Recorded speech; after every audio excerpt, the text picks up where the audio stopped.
Salut à tous, je suis le Fossoyeur et aujourd'hui j'ai déterré pour vous un sujet qui va vous hanter, longtemps, qui va plonger au plus profond de votre âme. Ce sujet...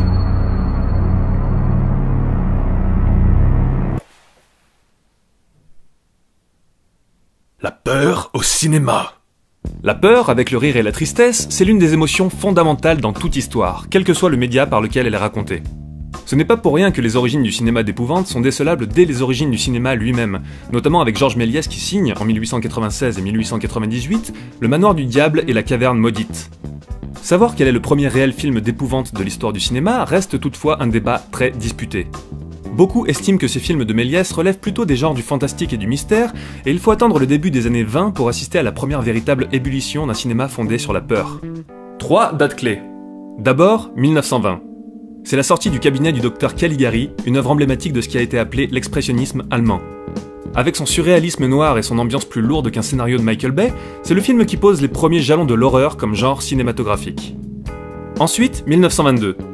Là, c'est la sortie de Hexan, aussi titré La sorcellerie à travers les âges, un film suédo-danois qui contribue plus précisément à mettre en place l'esthétique occulte du cinéma d'épouvante. Enfin, 1923, qui correspond à la sortie du Bossu de Notre-Dame. Ce film, produit par Universal, initie ce qui deviendra la célèbre vague des films de monstres du cinéma américain, vague à laquelle se joindra plus tard la célèbre société de production Hammer.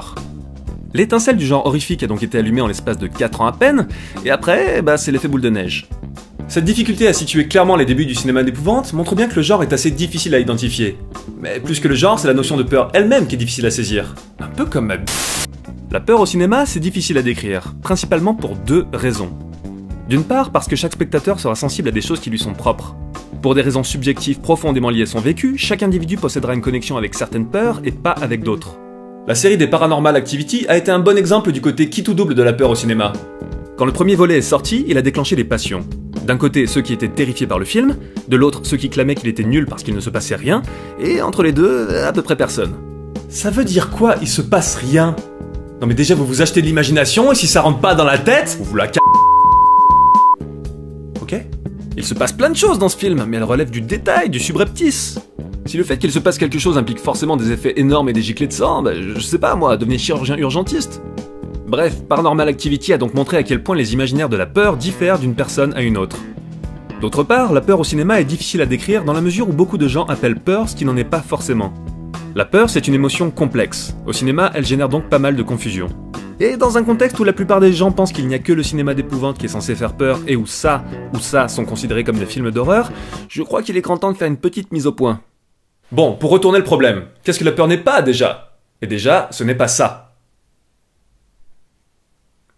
L'extrait part pas? T'as essayé d'appuyer sur le bouton? Ça, c'est ce qu'on appelle le jump scare. L'explication du professeur Bulot. Aujourd'hui, le jump scare. Alors le jump scare, c'est simple. Terminologie anglo-saxonne composée de jump, du verbe to jump, sauter, et de scare, du verbe to scare, faire peur. Le jump scare, c'est littéralement faire sauter de peur. Une action aussi appelée qu'en faisant des moulinets chaotiques. C'était l'explication du professeur Bulot.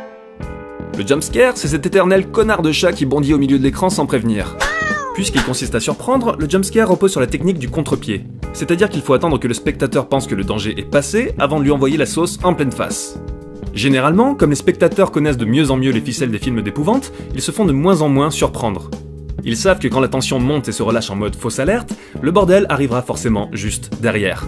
Résultat, les réalisateurs commencent à décaler de plus en plus les jumpscares en créant un nombre croissant de diversions. Fossoyeur Productions présente. Je possède cette sorte de chou, mais je nécessite un objet coupant pour l'entailler à ma guise. Que faire?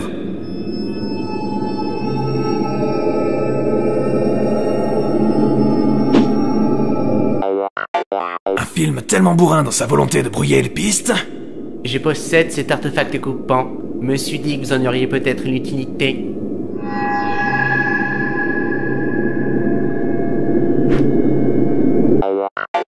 Qu'il désamorce absolument tous ses effets.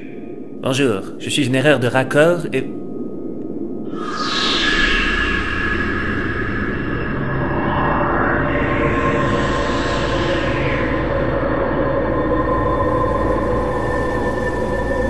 Ce thé est à moi. Ouais, pas de soucis. Fausse alerte! Un film de Basile je sais pas trop. Sortie hypothétique. Le jumpscare porte toutefois mal son nom. Il consiste à jouer non pas sur la peur, mais sur les nerfs et la surprise. Les sursauts, pour être efficaces, doivent être dosés avec parcimonie, car comme le rire, ils tiennent à un timing très précis. Si je viens vous gueuler dessus par surprise, vous allez sursauter, c'est un réflexe naturel. Par contre, si je recommence toutes les 20 secondes, il y a de fortes chances que ça devienne juste super lourd. La véritable peur donc, c'est autre chose. La peur, c'est avant tout l'inconnu et l'invisible. C'est pour ça que la peur est très liée au cinéma à la notion du hors-champ. Confronté à l'invisible, la force d'imagination sera décuplée et mettra le spectateur face à ses propres peurs les plus intimes. Un bon réalisateur utilisera donc la suggestion pour inciter le spectateur à ne pas seulement voir ce qui est montré à l'écran, mais surtout à en créer des excroissances imaginaires qui seront forcément bien plus flippantes.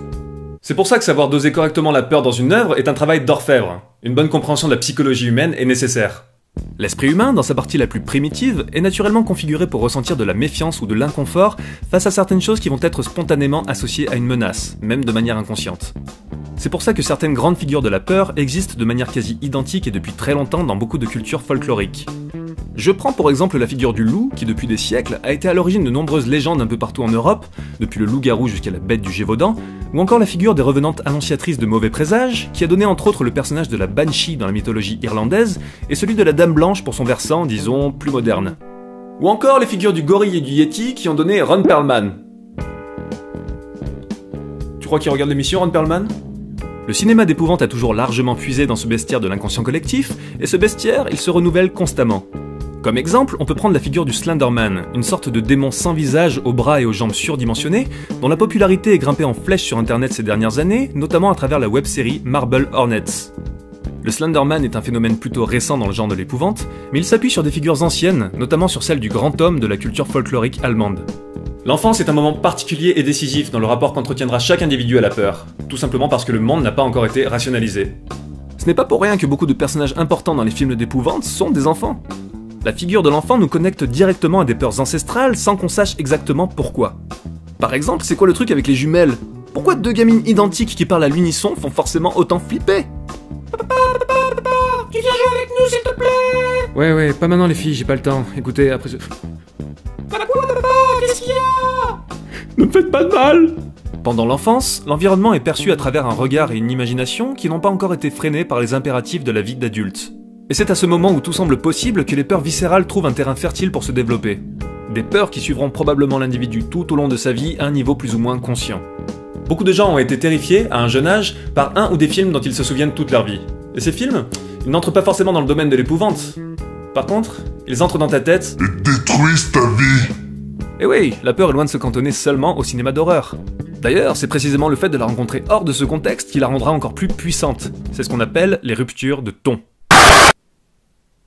Comme la peur est inattendue car placée dans un contexte où elle n'a a priori pas sa place, l'esprit n'a pas le temps de dresser ses défenses et l'impact du ressenti en sera décuplé. L'enfance est donc un moment où les ruptures de ton seront ressenties avec la plus grande intensité.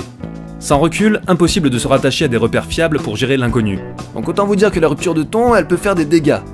Personnellement, mon traumatisme cinématographique d'enfance, c'est Viggo des Carpates dans Ghostbusters 2. Saloperie de tableau de l'enfer. Bon, je sais que le film est plus ou moins lié au genre de l'épouvante, mais c'est avant tout une comédie. Et comme j'étais fan du dessin animé, je ne m'attendais pas du tout à avoir peur. Résultat, depuis j'ai une méfiance maladive envers les tableaux. Bonjour, auriez-vous l'heure s'il vous plaît? Il en veut à mon intégrité physique. Ghostbusters 2, je l'ai revu il y a quelques années et je me suis bien marré. Avec le recul, c'est vraiment cheap et il n'y avait aucune raison d'avoir peur. D'autant plus parce que... Sur une montagne de crâne dans le château de souffrance, je siège sur un trône de mort. Ce qui était sera, mais ce qui est ne sera plus jamais. Maintenant est la saison du mal. Si la plupart des peurs prennent leur source dans l'enfance, il va de soi qu'il n'y a pas non plus besoin d'être un gosse pour avoir peur ailleurs que dans le cinéma d'épouvante. La rupture de ton, lorsqu'elle survient, provoque un sentiment de perturbation. D'une part, comme on vient de le voir, parce que l'esprit non préparé à gérer la situation subit un choc, et d'autre part parce que les mécanismes de la véritable peur au cinéma reposent énormément sur ce que Freud, en 1919, a appelé l'inquiétante étrangeté. L'inquiétante étrangeté décrit cette fissure dans la rationalité du quotidien qui crée, sans que l'on puisse exactement savoir pourquoi, un ressenti de profond malaise. Et ce malaise difficilement identifiable, il constitue le fondement de la peur. Ok, alors le jumpscare, le chat, tout ça... Merde! Ah, t'es pas très poli. Ta gueule. Un bon exemple de la confusion qui peut être faite entre la peur et la surprise, c'est Silent Hill de Christophe Gans. Un film tellement incroyable que Sean Bean ne meurt même pas dedans! Oui! Lorsqu'il est sorti au cinéma en 2006, Silent Hill a suscité beaucoup d'incompréhension. Je l'ai vu 2 fois en salle et à la fin de chaque visionnage, pas mal de spectateurs se sont levés en criant « Remboursé !» Ce sont les 2 seules fois où j'ai assisté à ça dans un cinéma et c'était pour le même film. Belle prouesse, non? De ce que j'ai pu observer, ces gens ont eu l'air de se sentir floués parce qu'ils attendaient que Silent Hill leur procure simplement quelques sursauts sans trop porter à conséquence. Mais le truc, c'est que Christophe Gans a fait le choix, tout à son honneur, de carrément mettre les jumpscares au placard pour se focaliser sur une ambiance glauque au possible et un climat de peur véritable. Le film est très imparfait, mais son atmosphère est glaçante. En fait, le cas de Silent Hill met surtout en évidence qu'au final, peu de spectateurs font la démarche de voir un film d'épouvante pour être mis réellement mal à l'aise. Et c'est le paradoxe, peu de gens vont aller voir de prétendus films de peur pour avoir peur. L'industrie du cinéma, qui reflète et forge en même temps les goûts et les envies des spectateurs, illustre parfaitement cette contradiction, notamment à travers toute une frange de sous-genres du cinéma d'horreur qui n'a pas du tout pour ambition de faire peur au sens réel du terme. Tout au plus, procurer du fun. L'industrie du cinéma est avant tout fondée sur le divertissement après tout. Dans ce cas de figure, le spectateur il vient avant tout pour rigoler entre potes ou conclure avec la fille qui lui plaît. Là, le cinéma devient carrément un rituel social, particulièrement prisé à l'adolescence où, entre 2 attaques de mue, comment ça? Il fait bon afficher le rôle du mâle protecteur. Et pour ça, quoi de mieux que de cibler des films d'horreur de consommation qui permettent de s'encanailler sans trop demander d'attention. Les slashers notamment, depuis les franchises qui ont popularisé le genre, comme la série des Vendredi 13 ou des Halloween, jusqu'aux nombreux films qui se sont inspirés de leur formule. Des boobs, du sang et des personnages insupportables qu'on souhaite voir mourir atrocement dès les premières secondes du film. La série des Destinations Finales par exemple, c'est exactement ça. On peut aussi citer d'autres micro-genres prétendument horrifiques, comme les séries Z animalières mutantes, devenues particulièrement populaires ces dernières années. La peur au cinéma, ce n'est donc pas ça. Elle ne se trouve pas forcément là où on l'attend, et ses frontières sont loin de correspondre exactement aux frontières du cinéma d'épouvante. Loin de là. Ce qui en fait une émotion difficile à cerner. Sous sa véritable forme et où qu'elle se trouve, la peur est un sentiment qui peut permettre de grandir. Elle nous permet d'identifier nos craintes viscérales et nous offre une occasion de les affronter.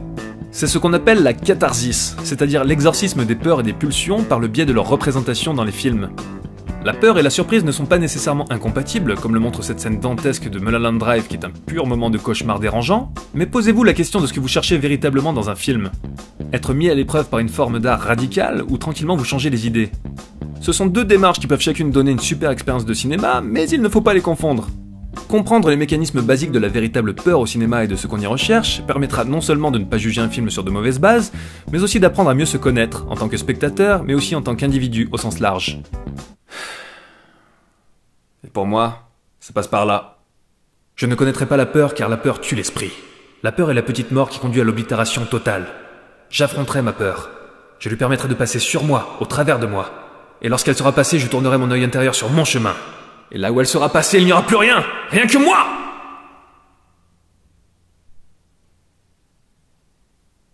Oh...